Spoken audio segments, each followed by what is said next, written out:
Americans can rest assured that our banking system is safe. So is the president's spending to blame, or is it more complicated than that? Republican presidential candidate Perry Johnson and civil rights activist and Democratic strategist Greg Bowens dive in. But first, more money headed toward District Detroit, but critics say developers don't deserve it because they didn't keep their promise. You said you were going to build affordable housing. You didn't do it. What makes us think they're going to do it this time? So better late than never, or too little too late? The debate starts now.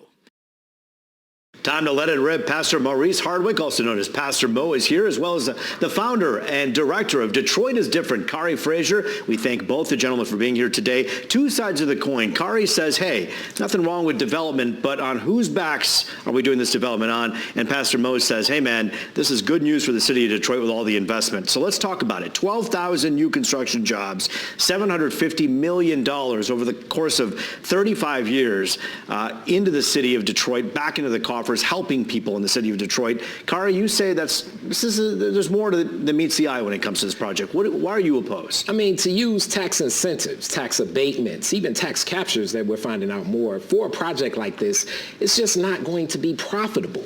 Like when we look at really the foundation of Detroit, it's the $5 workday. In Henry Ford book, My Life, My Work, he doesn't say that, hey, the key to my success was a tax abatement. The key to the success was creativity, innovation, and betting on himself. I believe if this is a good investment, the investors need to bet on themselves and not the city of Detroit, which has been betting on projects across the board for so long. We have casinos that are getting tax abatements. That's ridiculous. Corporate welfare is what many people are calling it. Perhaps Khary would call it that. I don't want to put words in your mouth, but Pastor Mo, when you look at this, there are some people who say, wait a minute here.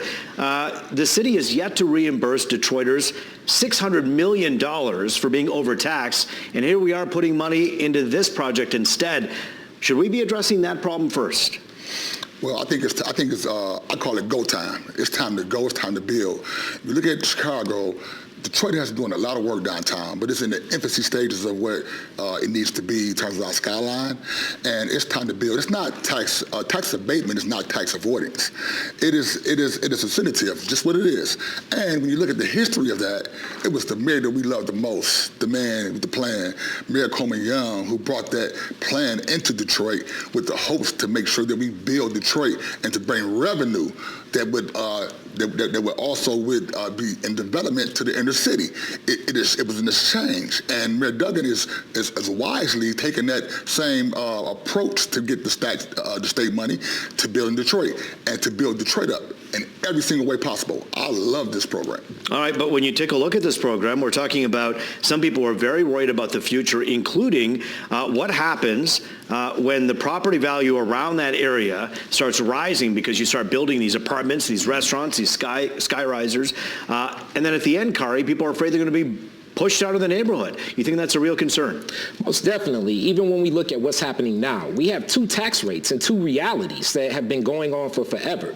The statutory tax rate is very high in Detroit, like 0.861 mil. And then when we look at the effective tax rate of Midtown and downtown, they're paying 1/4 or 1/2 of that at best. So we've done this and it has not changed anything. If you really want to do business, bet on yourself. Go into your own bank account and then spend that money, because this is just going to be ridiculous. More burdens. I'm a person that owns property and I pay taxes. I do fairly. I'm doing business on my own back and my own money. So I feel like every other family across the board should be doing that the same way. We talked to the folks at Olympia. They say they had hundreds of community meetings with people who live in that area, people who live in the city of Detroit. And at the end, they had a neighborhood council who voted 8-1 yes to the benefit plan. How do you argue with the people who live around that area who voted and are members of the community? I mean, look, we can look at all of this, and I look at it like it's rhetoric, it's propaganda. I mean, I can do a survey and I can pick some people to be in the room, because the people really in the room are the people that are legacy Detroiters that have been here for forever and have not received the benefits of projects like this coming and imposing what, some people say is corporate welfare. This is corporate colonization. It's industrial gentrification. Well, Khary, I think that, $350 million is not nothing to sneeze at.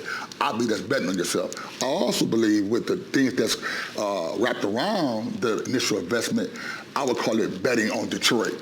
That's what they're doing. They're betting on Detroit. And you got to really look at the whole plan, look at the whole thing. You got to look at Detroit. See, as an activist / pastor who's out in the streets, for real in these streets, working step to step with the police, and I see the heinous crime. I see the hopelessness of our young people. I see the way Detroit mothers is in fear because they're sitting around with nothing to do, and they're not skilled trade. Olympia, District Detroit, is now investing. They have already invested over, I think, 1,000 construction jobs and apprenticeship, 20,000 people. 12,000 new construction jobs, right? No, so that's a lot. Yeah, right? yeah. But it was also had been a previous investment for apprenticeship. Yep. Over 1,000 people that is in apprenticeship. But Pastor Mo, how does that help when you build all this stuff up? You're talking about the apprentice jobs, and I understand what you're saying. Yeah. But when you build up around the area where Little Caesars Arena is, how are you helping those moms and dads in the neighborhoods that don't feel like they're getting the effects of the corporate benefits that Little Caesars is putting down? And that's why I'm here, because what we're going to do this time, we're going to make sure that as any, first of all, the prices are going to be affordable income there. It's going to be the job market. And we got to look at, we got to quit crying about welfare and quit crying about, scary taxes and inflation. Everything's going to always go up.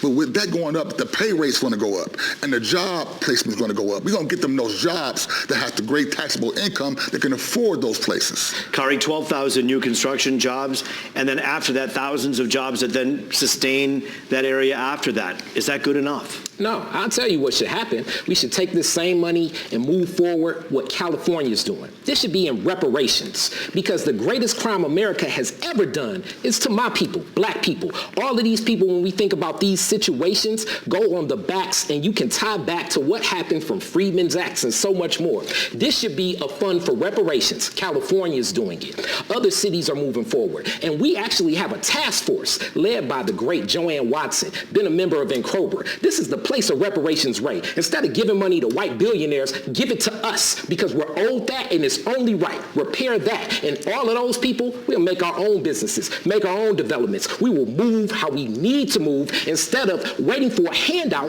that is given to a billionaire that's been given handouts. Pastor Mo, there's $600 million right now that's owed to the residents to be reimbursed for being overtaxed. People are saying, wait a minute, you're doing $800 million in publicly funded subsidies. Why not give the $600 million to the Detroiters who are owed that money anyways?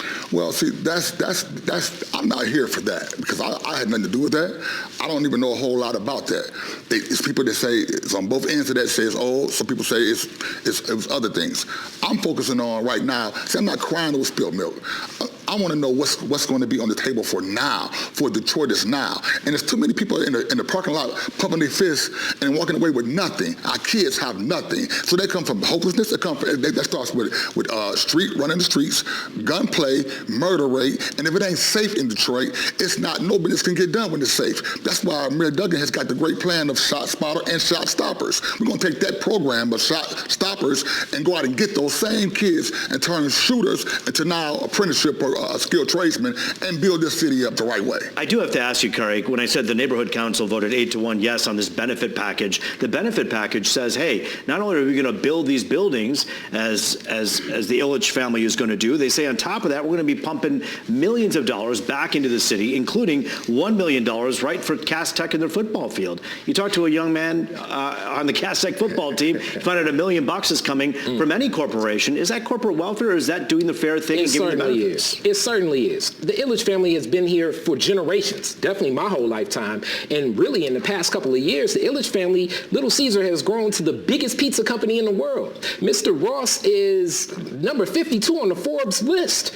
If you really want to conduct business, spend your own money. I mean, even our former president that doesn't like paying personal taxes definitely pays his property taxes on all those golf courses where he makes most his money. So let me finish this. Right now, as the land sits right now, it makes $275,000 a year on their land, five places.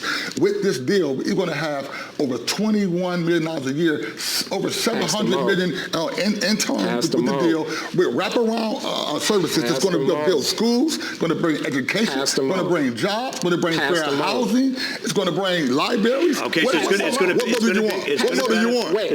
community. Why is that an issue? I want to go, Detroit. Pastor, but one moment. Khary, go ahead. Little Caesars Arena They went on and said, okay, we'll just go on and pay the fine instead of finding the workers because they said they couldn't find the work. Because we've given them Did the you go chance. out there and help find anybody find any jobs? Did your organization go out there and help find young people get an apprenticeship? If they did it before, they'll do it again.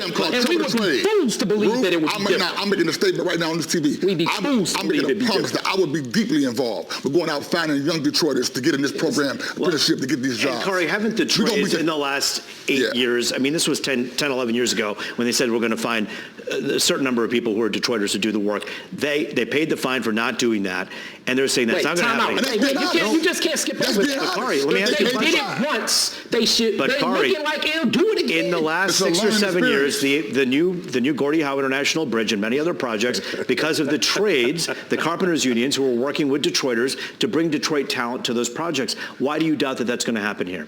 Like I say, we need to infuse that work where the profitable people want to do business. And a lot of stuff is slanted. If you always need a handout to get going, corporate welfare, as people label, it's not real business. Let's get real business going. Pastor Mo, I do have to ask you this. 10 years ago, Olympia said, we're going to build affordable housing right there.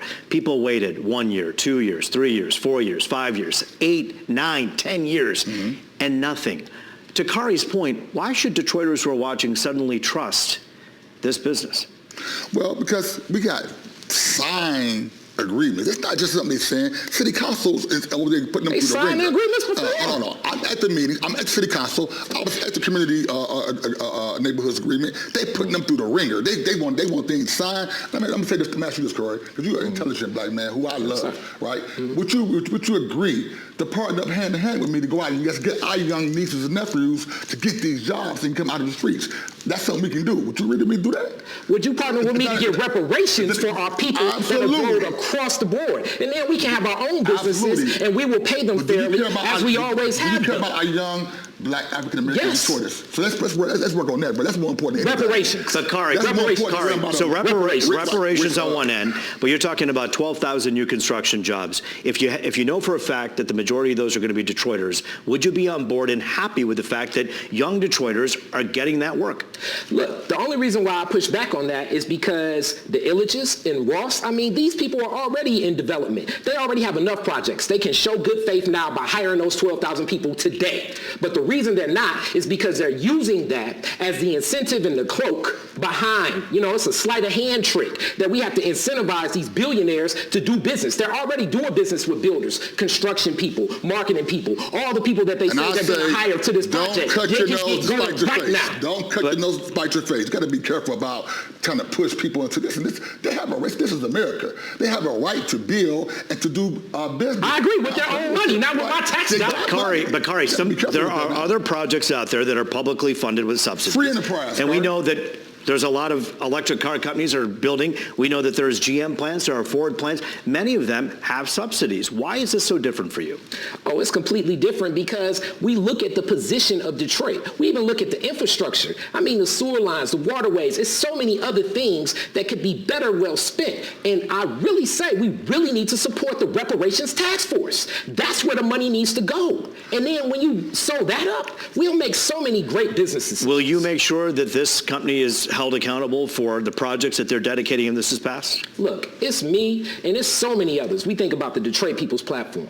We think about Riverwise, the Bog Center. We think about Yusef Shakur, the Mama Akua House. We think about everything Kwasi Akwamu, Tawana Honeycomb Petty. It's so many activists, boots on the ground that are not falling. Pastor Mo, about 15 seconds left. And those left. same people have worked step by step with us on the streets. And I'm going to say this, what Mayor Duggan in the city is doing right now is great. People got to stop being so mad about him being a white man. We're about who the right man. Let's get business done. He ready to work. Pastor Mo, it's good to see you. Khary, I appreciate your time. Thank you for having this discussion with us. You reflect a lot of what people are feeling on the other side of that camera. It was helpful to have you both on. Still ahead, 2 banks collapse, prompting investor anxiety. Should the finger be pointed at President Biden or